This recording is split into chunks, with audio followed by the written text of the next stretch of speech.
चला मित्रांनो, आपलं सर्वांचं या ठिकाणी स्वागत आहे. आपण बघतोय ड्रायव्हरचे आपण आहे ना टॉपिक वाईज पेपर्स घेत चाललेलो आहे. एका टेस्टमध्ये एक टॉपिक आपण या ठिकाणी कव्हर करतोय आणि आजचा एक महत्त्वाचा टॉपिक असणारे पुढचा तो आपण बघूया. बॅटरी आणि त्या संदर्भातल्या ज्या गोष्टी आहेत त्यावरचं ही आजची टेस्ट आहे. 30 प्रश्नांची टेस्ट आहे. ओके, आणि ड्रायव्हर भरतीचं आपण सगळं डिटेल घेणार आहोत. मी बेसिक लेक्चर 10 टाकले, पण अजून जवळपास 10 लेक्चर्स बेसिकवरचे होतील आपले, आणि 10 टेस्ट रेडी आहेत. तांत्रिकच्या अजून 10 तांत्रिकच्या रेडी होणार आहे. म्हणजे 20 बेसिक लेक्चर, त्याच्यावरचे 20 टेस्ट पेपर, झालेले पेपर सगळं, आणि जीकेचं वेगळं, जीकेचे 400+ वेगळे व्हिडिओज तुमच्या ॲपमध्ये असणार आहे. वाहनामध्ये सर्वसाधारणपणे कोणत्या प्रकारची बॅटरी वापरली जाते? Nickel, cadmium, lithium ion, lead acid, dry cell. बघा कोणत्या प्रकारची बॅटरी वापरली जाते आहे. इंटरेस्टिंग प्रश्न आहे, महत्त्वाचा प्रश्न आहे. जी स्वस्त आहे, जी विश्वासार्ह आहे, जी जास्त करंट देण्यास सक्षम आहे, अशी बॅटरी वापरली जाते.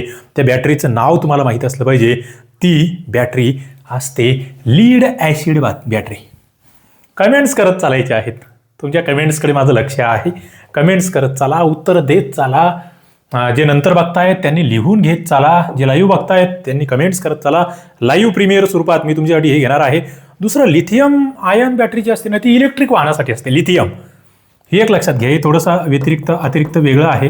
लिथियम जे असते ना, ही EV साठी असते, इलेक्ट्रिक व्हेकलसाठी असते, ते एक लक्षात ठेवायचं आहे. ड्राय सेल एकदम कमी क्षमतेचे आहे. निकेल, कॅडमियम वाहनामध्ये वापरतच नाही. कार जेपमध्ये वापरले जाणाऱ्या बॅटरीचं मानक व्होल्टेज किती असतं? बघा, मानक व्होल्टेज किती? व्होल्टेज 6, 9, 12, 14. मानक व्होल्टेजवरचा हा प्रश्न तुमच्या समोर आहे. इंटरेस्टिंग आहे. कारमध्ये किंवा जीपमध्ये जी असते ना, ती 12 व्होल्टेजची बॅटरी असते. किती व्होल्टेजची? 12 व्होल्टेजची बॅटरी असते, जी की स्टार्टिंग आणि लाईटसाठी पुरेशी आहे. गाडी स्टार्ट करून देते, तुमची लाईट्स वगैरे चालतात त्यासाठी ठीक आहे. त्याच्यानंतर जे हेवी व्हेकल्स असतात त्यासाठी इकडे 24 वॅटची बॅटरी जी असते व्होल्टेजची, ती हेवी मोठ्याले जे ट्रक वगैरे वाहनं आहेत त्याच्यासाठी, म्हणजे इथे 12 लक्षात ठेवा. पुढे ट्रक किंवा बसमध्ये साधारण किती व्होल्टची बॅटरी प्रणाली असते? बघा, तुम्हाला विचारलं ट्रक किंवा बससाठी. मोठी वाहन आहे, तुम्हाला मागच्या ज्याच्यामध्ये उत्तर येऊन गेलं, जे की जास्त लोड, स्टार्टिंग पॉवर जिच्यासाठी जास्त लागते, अशांसाठी जी बॅटरी असते ती 24 व्होल्टची बॅटरी या ठिकाणी लागते. पुढे बॅटरीमध्ये पाणी भरताना कोणतं पाणी वापरावं? बघा, इंटरेस्टिंग आहे. बॅटरीमध्ये पाणी भरायचं आहे, कोणतं पाणी वापरणार? नळाचं उकळलेलं पाणी, डिस्टिल वॉटर, पावसाचं पाणी? तुम्हाला सांगितलं मी, क्षारयुक्त नसलं पाहिजे पाणी. क्षारयुक्त नसलं पाहिजे, ते असतं डिस्टिल वॉटर. नाहीतर मग ते पाणीच खराब करायचं तुमच्या बॅटरीला आणखी, ते लक्षात घ्या. ज्यामुळे त्या बॅटरीच्या प्लेट्स खराब होत नाही, बॅटरीला गंज येत नाही. त्याच्यामुळे त्याच्यामध्ये अशुद्ध घटक नसतात. इतर याच्यामध्ये ते असू शकतात. पुढे जातोय आपण. बॅटरीचं जे टर्मिनल आहे त्याच्यावर पांढरा थर साचला तर त्याला आम्ही काय म्हणतोय? टर्मिनलवर पांढरा थर साचतो आहे. रस्ट, सल्फेशन किंवा कार्बन ऑक्सिडेशन, स्कॅलिंग, काय म्हणणार? बॅटरीवर जो की पांढरा थर येतो आहे, वरून पापुद्रा येतो आहे, त्याला आम्ही काय म्हणणार आहे? त्याने करंट फ्लो कमी होतो. करंट फ्लो कमी होतोय, त्याला आम्ही सल्फेशन म्हणणार, किंवा त्याला आम्ही कार्बन असंही म्हणू शकतो. या दोन्हीमुळे जो आहे ते जे करंट सल्फेशन आहे ते त्या ठिकाणी कमी होत असतं, हे लक्षात ठेवा. पुढे जातोय मी. पुढचा प्रश्न, बॅटरी टर्मिनल गंजल्यास सर्वात आधी कोणती समस्या येते? बॅटरीची काळजी घेणं फार महत्त्वाची. गंज आलाय, हेडलाईट जास्त तेजीशी होणार, इंजिन स्टार्टच होत नाहीये, मायलेज वाढते, ब्रेक फेल होत आहेत. बॅटरी काय काम करते? बॅटरी तुमच्या याला स्टार्ट करण्याचं काम करते, लक्षात घ्या. इंटरेस्टिंग आहे, महत्त्वाचं आहे. तुमचं करंट जे आहे ना, ते गाडीला पाठवण्यासाठी, गाडी स्टार्ट होण्यासाठी बॅटरी महत्त्वाची आहे. तेजस्वी तर होणार नाही, ते डीम होऊन जातील. मायलेज वाढेल कसं, त्याच्यावर काही फरक नाही पडत, किंवा ब्रेकवर काही इफेक्ट होत नाही, पण इंजिनच स्टार्ट होणार नाहीये. बॅटरी स्टार्टिंगसाठी गरजेची आहे. तुमची बॅटरी जर उतरली गाडीची, तर तुम्हाला दुसरी गाडी आणून तिला स्टार्ट करावं लागतं, माहिती आहे ना. बॅटरी चार्ज आहे की नाही तपासायचं आहे. कशाद्वारे तुम्ही तपासणार? चलो, ammeter, voltmeter, hydrometer, speedometer. Battery charge आहे की नाही ते तपासण्यासाठीचं स्पेसिफिक ग्रॅव्हिटी तपासणारं, त्याच्या चार्जिंगची स्थिती तपासणारं जे उपकरण आहे त्याला आम्ही हायड्रोमीटर म्हणतोय. वेगवेगळ्या गोष्टी तुमच्या समोर आहेत. स्पीडोमीटर तर वेग मोजतोय. पुढे चालू गाडी आहे, बॅटरी चार्ज करण्याचं काम कोण करतं? तुम्हाला गाडीची बॅटरी कशी उतरत नाही? गाडी चालू आहे, चालू गाडीमध्ये बॅटरीला कोण चार्जिंग करतंय? स्टार्टर मोटर असते, इग्निशन कॉईल असतात, अल्टरनेटर की डायनॅमो असतो की बॅटरी चार्ज करते बॅटरीला. बघा, गाडी चालू झाली की बॅटरी आपोआप चार्जिंग होण्यास सुरुवात होते. काय अल्टरनेटर किंवा डायनॅमो याचंही काम आहे बॅटरीला चार्ज करणे. काय डायनॅमो किंवा अल्टरनेटर जे आहे ते बॅटरीला चार्ज करण्याचं काम करतो आहे. अल्टरनेटर जे चार्जिंग युनिट आहे, लक्षात ठेवा. पुढे जातोय मी. पुढचा मुद्दा, फ्यूजचा मुख्य उद्देश काय आहे? बघा, कोणत्याही ठिकाणी आपण जेव्हा लायटिंगचा विषय येतो, इलेक्ट्रिकचा विषय येतो, तेव्हा फ्यूज वापरतो. आपल्या घरामध्ये तेच असतं, फ्यूज असतो मुख्य लायटिंगचं कुठेतरी एका ठिकाणी. तो फ्यूज उडाला की सगळं जाणार पूर्ण, म्हणजे सगळी सिस्टीम खराब होत नाही. वीज साठवणे, इंजिन थंड करणे, विद्युत प्रणालीचं संरक्षण, गाडी सुरू करणे, फ्यूजचं काम काय माहिती का?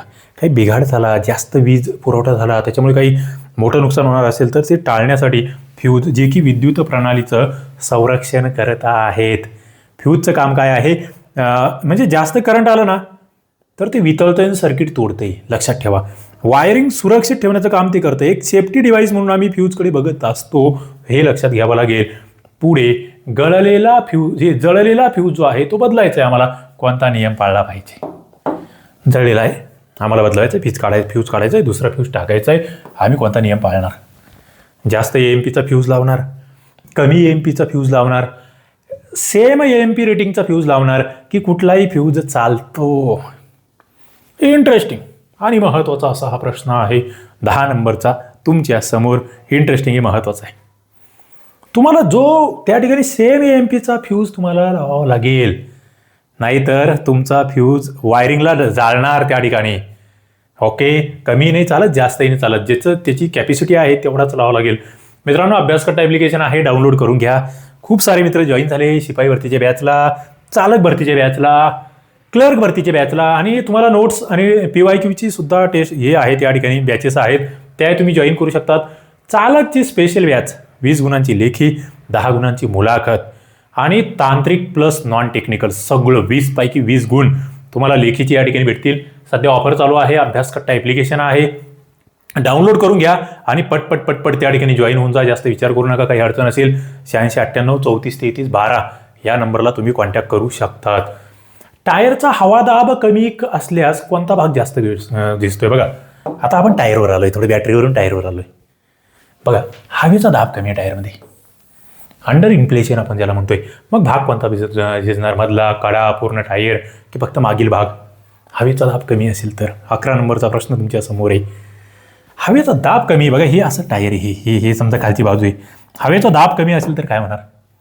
पूर्ण टायर, कडा काय होणार? इंटरेस्टिंग आहे, महत्त्वाचं आहे. दाब कमी झाला की या कडा आहे ना जास्त झिजतात. दाब जास्त असला की मधला भाग जास्त होणार, पण कडा जे आहे का, एजेस म्हणतोय आपण त्याला, हवा कमी असली की कडा जास्त झिजतात. एज वियर असं आपण त्यास म्हणत असतो, लक्षात ठेवा. पुढे जातोय मी. प्रश्न तुमच्या समोर आहे, टायरमध्ये हवा जास्त असल्यास कोणता भाग झिजतो? कमी असलं कडा झिजणार, हवा जास्त असली मधला भाग झिजणार. सरळ सोपे प्रश्न आहे आणि इथे चुकायचा विषयच नाही आहे. पुढे जातोय. टायरमधील TWI इंडिकेटरचा अर्थ काय? बघा, TWI इंडिकेटर आम्ही कशाला म्हणतोय? TWIचा फुल फॉर्म विचारला उद्या, ट्रीड वियर इंडिकेटर असं तुम्हाला तेही सांगता आलं पाहिजे. टायरची कंपनी, टायरची हवा, टायर बदलण्याची सूचना, टायरची साईज. 13 नंबरचा प्रश्न तुमच्या समोर आहे, उत्तर तुम्हाला द्यावं लागेल. काय आहे? टायर बदलण्याची वेळ आली आहे असं जे कळतं ना, ते इथून कळतं TWI वरून. त्या टायरवर ते तशी खून असते, त्याला टायर बदलण्याची सूचना किंवा खून असं आपण म्हणतो. ट्रीड वियर इंडिकेटर असं त्याला म्हटलं जातं, फुल फॉर्म आहे, लक्षात ठेवा. पुढे जातोय. टायर रोटेशन साधारणतः किती किलोमीटर नंतर करावं? रोटेशन म्हटलंय म्हणजे बघा, पुढचे टायर काढून मागच्या टायरच्या जागेवर टाकायचे, मागची पुढे टाकायची. ओके, टायर रोटेशन आपण त्याला म्हणतोय. पुढचे टायर जास्त झिजतात लवकर की मागचे झिजतात? मला सांगा बरं तुम्ही. चला, तुम्हाला मी शिकवलंय. 1000 किमी, 2000 किमी, 5000 ते 10,000, 25,000 किमी टायर रोटेशन किती किमीच्या दरम्यान त्या ठिकाणी केलं पाहिजे म्हणजे समान झीज होते? 5 ते 10 किमी. हे बघा, एवढी 1 आणि 2,000 किमीला कोणी करणार नाही. 25,000ही जास्त होतं. 10 किलोमीटरच्या आसपास धरा तुम्ही. ओके, 5 ते 15 धरा. पुढे जातो. स्टेपनी स्पेअर व्हील बसवताना चाकाचे नट कसे घट्ट करावेत बघा.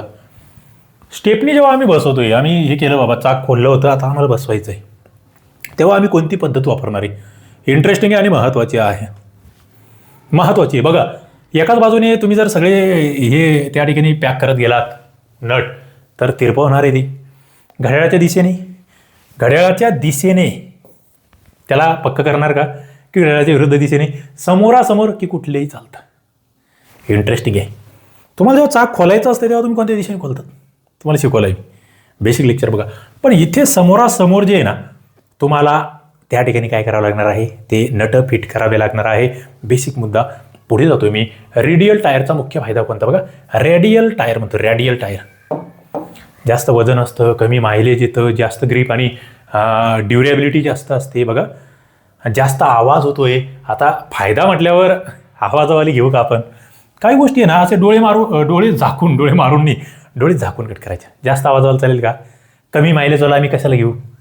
जास्त वजनावाला आम्ही कशाला घेऊ? जे आरामदायक असेल, जास्त मायलेज देईल, ज्याची ग्रीप अधिक असेल, असं आम्ही घेऊ ना. ग्रीप आणि ड्युरेबिलिटी ज्याची जास्त आहे का, असं आम्ही घेऊ. लक्षात ठेवा.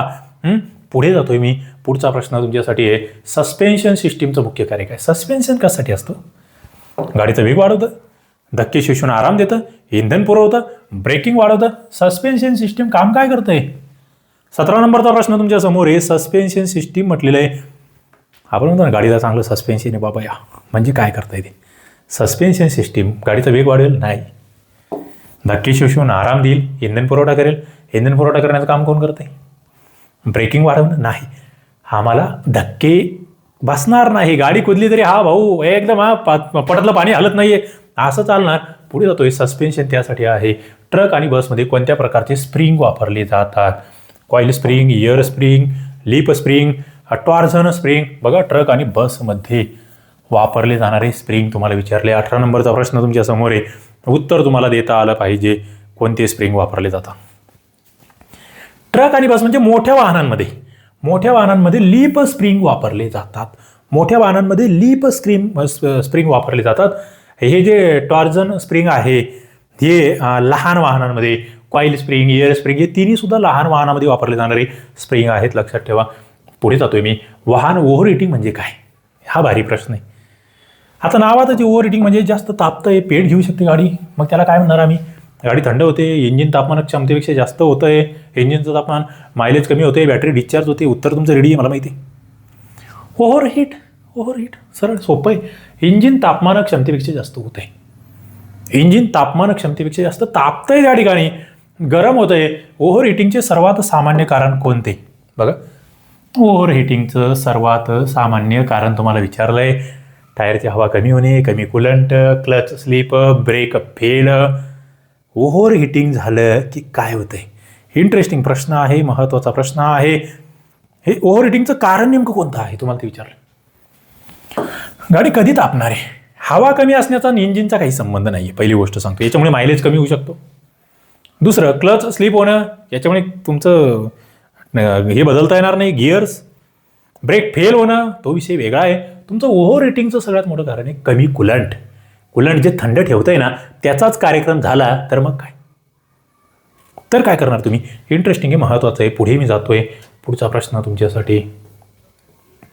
रेडिएटरचं फिन्स जाम झाल्यावर काय होतं? बघा, रेडिएटरचं फिन्स जाम झाल्यावर काय होतं? प्रश्न भारी आहे. इंजिन पटकन थंड होणार, हवा प्रवाह कमी होणार, मायलेज वाढणार, आवाज कमी होणार. 21 नंबरचा प्रश्न तुमच्या समोर आहे, महत्त्वाचं आहे. आता या ठिकाणी जर बघितलं तुम्ही, रेडिएटर फिन्स किंवा याला फॅन म्हणूया आपण, कारण ते फॅन्स जे असतात ते जर हे झाले तर इंजिन थंड होईल का? फॅन काम काय करते माहिती का? फॅन जे काम करते ते काय करते? हवा, आणि हवा काय काम करते? थंड करते. म्हणजे इथे तसं होणार नाही. जाम झाले ते, हवा प्रवाह कमी होतो. जाम झालं म्हणजे हवेचा प्रवाह कमी होणार. यस, मायलेज वाढणार नाहीये, आवाज येणार आहे त्याचा उलट. लक्षात घ्या. पुढे जातोय मी. प्रश्न तुमच्यासाठी. फॅन बेल्ट जर तुटला तर काय होईल? बघा, फॅन बेल्ट तुटला तर काय होतं? प्रश्न भारी आहे. बॅटरी चार्ज होत नाही, पाणी सर्क्युलेट होत नाही, ब्रेक काम करत नाही, क्लच जळतो. फॅन बेल्ट तुटला तर काय होणार? 22 नंबरचा प्रश्न तुमच्या समोर आहे. फॅन बेल्ट तुटला आहे, पाण्याचं सर्क्युलेशन बंद होणार आहे. काय होणार आहे? फॅन बेल्ट कामच ते करतोय. पाण्याचं सर्क्युलेशन बंद होणार आहे. पुढे जातोय मी. थर्मोस्टॅट वॉल्व अडकून बंद राहिला तर काय होऊ शकते? भारी हा. कारण की प्रॉब्लेम्स आहे. या प्रॉब्लेम्सवर सोल्युशन तुम्हाला माहीत असले पाहिजे. तुम्हाला ड्रायव्हर बनायचं असेल तर. इंटरेस्टिंग आहे, महत्त्वाचं आहे. उत्तरं देत राहावे लागतील, कमेंट्स करत राहावे लागतील. बघा, थर्मोस्टॅट बंद राहिला तर काय होऊ शकतं? आता थर्मोस्टॅटचं काम काय आहे? या वॉल्वचं काम काय आहे? इंजिन थंड राहते, इंजिन ओव्हरहीट होते, मायलेज वाढते, धूर येत नाहीये. आता हे अडकून राहिलं, बंद राहिलं म्हटलं की काहीतरी प्रॉब्लेम झाला नसेल. प्रॉब्लेम झाला आहे म्हणजे थंड राहणार नाही, शांतीत राहणार नाही इंजिन. प्रॉब्लेम झाला म्हणजे मायलेज कसं वाढेल बरं? प्रॉब्लेम झाल्यावर धूर येत नाही असं कसं म्हणणार बरं तुम्ही? इंजिन ओव्हरहीट होतं. प्रॉब्लेम म्हणजे तसं टोला मारायला सुद्धा कार्यक्रम आपल्याकडे रेडी असला पाहिजे. पुढे जातोय मी. गरम इंजिन असताना रेडिएटर कॅप लगेच उघडू नये. कारण काय मी सांगितलं तुम्हाला? इंजिन गरम आहे, रेडिएटरची कॅप उघडली तर कुलंट सांडेल, दाबामुळे भाजण्याचा धोका आहे, हवा आत जाते, इंजिन बंद पडते. काय होणार आहे? सरळ आहे. तुम्हाला एकदम म्हणजे रेडिएटर हॉट आहे तेव्हा तुम्ही उघडत असाल तर होणार काय? तुमच्या चेहऱ्यावर त्या ठिकाणचं त्याच्यातलं हे येऊ शकतो, तो हीट येऊ शकते आणि तुमचं चेहऱ्याचा भाग भाजू शकतो. लक्षात घ्या. पुढे जातोय मी. पंक्चर झाल्यानंतर टायर बदलताना सर्वात आधी काय करायचं? तुम्हीच आहे. मध्येच कुठे जंगलामध्ये पंक्चर झालंय, तिथे बिबटे सुद्धा आढळले काही दिवसापूर्वी, आणि मग रात्रीची वेळ आहे, असं कोणाच्या बाबतीत घडू नये. नट काढणार, जॅक लावणार, गाडी सपाट जागी उभी करणार, स्टेपनी काढणार. सगळ्यात आधी काय करणार? 25 नंबरचा प्रश्न आहे, चुकणार नाही. सगळ्यात आधी काम करायचं बाई. नट नंतर काढा, जॅक नंतर लावा, स्टेपनी नंतर काढा. आधी गाडी नीट लावा, कडेला लावा, त्याची चारही इंडिकेटर चालू करा. ती सपाट जागेवर आहे का? नाहीतर चालली उतारावर चालली गाडी, तुम्ही सोबत टाटा बाय बाय, फिर मिलेंगे, दुआओं में याद रखना, असं नका करू. बल्ब बदलताना कोणती खबरदारी घ्यावी? बल्ब बदलावायचा आहे. बल्ब गरम असतानाच बदलावा. काचेला हात लावू नये. जास्त वॅटचा बल्ब लावावा. लाईट चालू ठेवावी. बघा, इंटरेस्टिंग आहे. बल्ब बदलवताना कोणती खबरदारी घ्या? 26 नंबरचा प्रश्न तुमच्या समोर आहे. बल्ब बदलवताना गरम असताना तर बदलवणार नाही आहे आम्ही. जास्त वॅटचा बल्ब लावा तसं काही नाही आहे. लाईट चालू ठेवा असं नाही. काचेला हात लावू नये बल्ब बदलवताना. काचेला हात लावू नये. सगळ्यात महत्त्वाचे बेसिक मुद्दा आहे. बॅटरी पूर्णपणे डेड असेल तर तात्पुरता उपाय कोणता आहे हो? आता बॅटरी तुम्ही काय केलं? चालले लग्न आहे भाई, गुलाबजामुन खायचे, सोनपापडी, काजू, आणि भाईने गाडी बंद केली पण लाईटच बंद नाही केली. आपलं खाऊन पिऊन मस्त मजा एकदम, आणि आले सेट, गाडी चालू होत नाही, गेली, बॅटरी डाऊन झाली. काय करणार तुम्ही? पूर्णपणे डेड झाली, गाडी तर चालूच होत नाहीये. पुश स्टार्ट, ढकलो, वऱ्हाडी मंडळीला बोलवा, नवरदेवाला बोलवा, नवरीला बोलवा, पुश स्टार्ट, जम्प स्टार्ट, टॉ करणे, फ्यूज बदलणे. काय करणार तुम्ही? 27 नंबरचा प्रश्न सगळ्यात बेस्ट कोणता आहे तुमच्यासाठी? इंटरेस्टिंग आहे, महत्त्वाचं आहे. तुम्ही जम्प स्टार्ट त्या ठिकाणी तिला करणार आहात. काय? जम्प स्टार्ट त्या ठिकाणी करणार आहात. हा अगदी सुरक्षित आणि जलद उपाय आहे. लक्षात ठेवा. काय असतं जम्प स्टार्ट? सांगा. मी शिकवलंय, सेट शिकवलंय. बेसिक लेक्चर बघून घ्या एकदा. अभ्यास कट्टा ॲप्लिकेशनवर चालक भरतीच्या बॅचमध्ये टाकले सगळे. पुढे जम्प स्टार्ट करताना शेवटी कोणती वायर जोडावी? जम्प स्टार्ट करतायत, दुसऱ्या गाडीची बॅटरी आणा, ती लावा, तिला चालू करा आणि करा कार्यक्रम. ओके. पॉझिटिव्ह निगेटिव्ह दोन्ही एकत्र, कुठलंही नाही. शेवटी कोणती वायर जोडावी? 28 नंबरचा प्रश्न तुमच्या समोर आहे. शेवटी जोडायची वायर तुम्हाला सांगितली आहे. निगेटिव्ह वायर जी आहे, आर्थिंगची वायर जी आहे, ती शेवटी जोडावी लागते. त्याच्यामुळे स्पार्कचा धोका कमी होतो. लक्षात ठेवा. पुढे जातोय. वायपर नीट साफ नसतील तर काय करावं? वायपर कारण काय? वायपर नीट साफ करत नसाल तुम्ही तर कारण काय असतं? मोटर खराब आहे, ब्लेड झिजलेले, बॅटरी डेड आहे, फ्यूज जळलेला आहे. म्हणजे वायपर तुम्ही मारतायत, सेट खालीवर चाललंय, फिरतंय, काही फरक पडत नाही आहे, काच नीट साफच होत नाही आहे. म्हणजे काय? त्याची ब्लेड झिजलेली आहे, ते बदलून घ्या. पावसाळ्यात त्याची फार जास्त गरज पडते. सगळ्यात ऋतूमध्ये पडते. हिवाळ्यात सुद्धा तुम्ही धुकं वगैरे असेल काही तर तेव्हाही याची गरज पडते. पुढे ट्यूबलेस टायरचा मुख्य फायदा काय? आता ट्यूबलेस टायर आली. जास्त वजन आहे, पंक्चर झाल्यावर हवा हळूहळू जाते, कमी ग्रीप, जास्त आवाज. ट्यूबलेस आहे, नावातच ट्यूबलेस आहे, त्याचे ट्यूब नसणारच आहे. त्याचा सगळ्यात मोठा फायदा आहे. ट्यूबवाला टायर आहे का भाई? एकदम खतम, जागेवरच बसलं, गाडी पलटी व्हायची. आता ट्यूबलेसमुळे ना हवा हळूहळू जाते, एकदम आवाजात नाही. म्हणजे अपघाताचे सुद्धा धोके कमी होतात आणि तुम्हाला थोडं जवळच्या याच्यापर्यंत जाता येऊ शकतं जर कमी लहान पंक्चर असेल तर. लक्षात ठेवायचं आहे. 30 प्रश्नांची टेस्ट आहे. अभ्यास कट्टा ॲप्लिकेशन आहे. डाउनलोड करून घ्या. बॅचला जॉईन होऊन जा. दर्जेदार क्वालिटी, एक नंबर क्वालिटी, एक नंबर क्वांटिटी. लाईव्ह सेशन बघत चला, रेकॉर्डेड सेशन बघत चला. जे आता नवीन जॉईन होतील मित्र यांना आधी झाले सगळे लाईव्ह भेटणार आहे अभ्यास कट्टा ॲप्लिकेशनवर.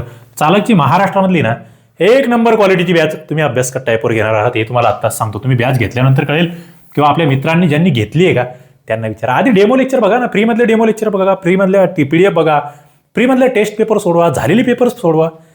फ्रीवाला तर बघून घ्या आधी आणि नंतर पुढे ठरवा. थांबूया. धन्यवाद. लाईक करत चला, शेअर करा, चॅनलला सबस्क्राईब करा.